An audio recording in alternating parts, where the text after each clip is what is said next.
Assalomu alaykum qadrli kanalimizni kuzatib borayotganlar.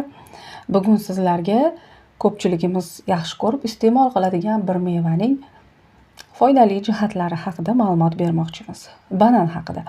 Banan vitamin, oqsil, kletchatka, saxaroza va fruktozaga, shuningdek foydali mikro va makro elementlarga boy. Bananning organizmga foydasi ham aynan shu o'ziga xos tarkibiga bog'liqdir.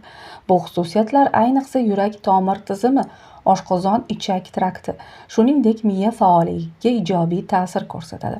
Bundan tashqari banan kaloriyaga boyligi tufayli bitta banan kamida yarim kunga ochlik hissini ketkazishi mumkin.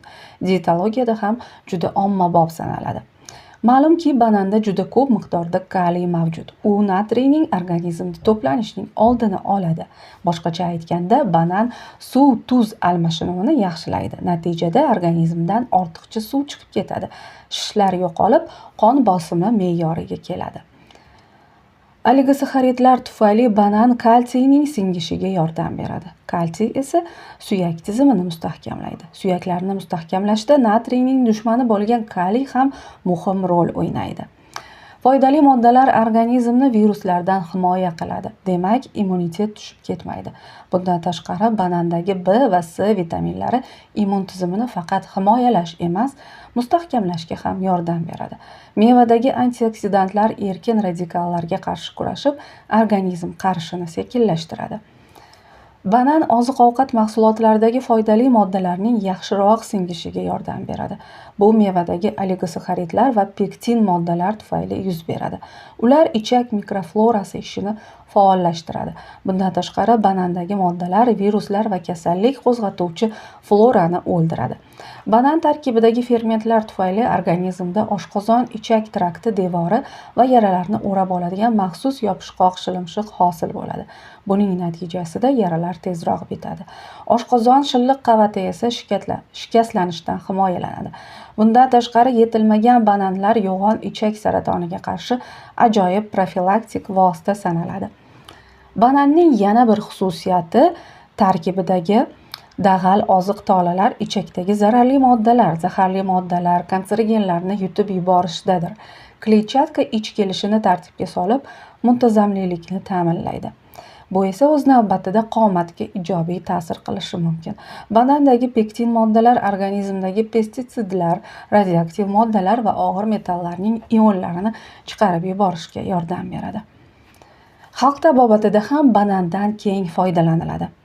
Ikkita yaxshi yetilgan banandan pyure tayyorlang. Buning uchun o'zingiz uchun qulay vosita.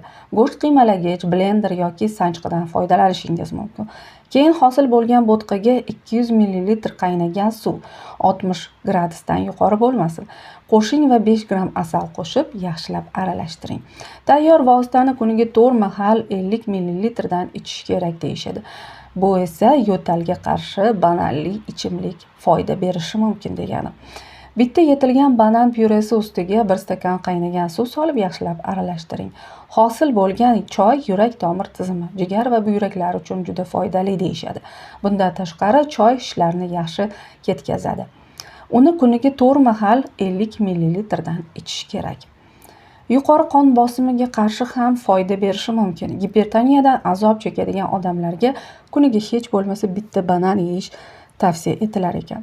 Banan organizmdagi ortiqcha suyuqlikni chiqarib yuboradi. Natijada qon bosimi me'yoriga keladi. Kuyish va chipqonlarga qarshi ham samarali ta'sir ko'rsatishi mumkin. Banan po'chog'ining ichki tomoni kuyish, teri yallig'lanishi va chipqonlarni ketkazishga qarshi yaxshi vosita deyishadi. Meva po'chog'ini 20 daqiqaga terining muammoli joyiga qo'yish kerak. Parazitlarga qarshi kukun. Banan po'chog'i organizmni gijjalardan tozalash xususiyatiga ega ekan. Eng avvalo po'choqni quritish, so'ng qahva maydalagichdan o'tkazib, kukunga aylantirish kerak ekan. 5 gram kukunni ertalab och qoringa yeb, so'ng ustidan suv ichish lozim deyishadi. Lekin bu tavsiya qanchalik foydali, buni sinab ko'rishga to'g'ri keladi. Lekin har qanday vositani, har qanday tavsiyani sinab ko'rishdan avval albatta mutaxassis bilan maslahatlashish lozim. Har bir organizm individual, uning o'ziga xos jihatlari bor ekanligini unutmaslik kerak. Salomat bo'ling.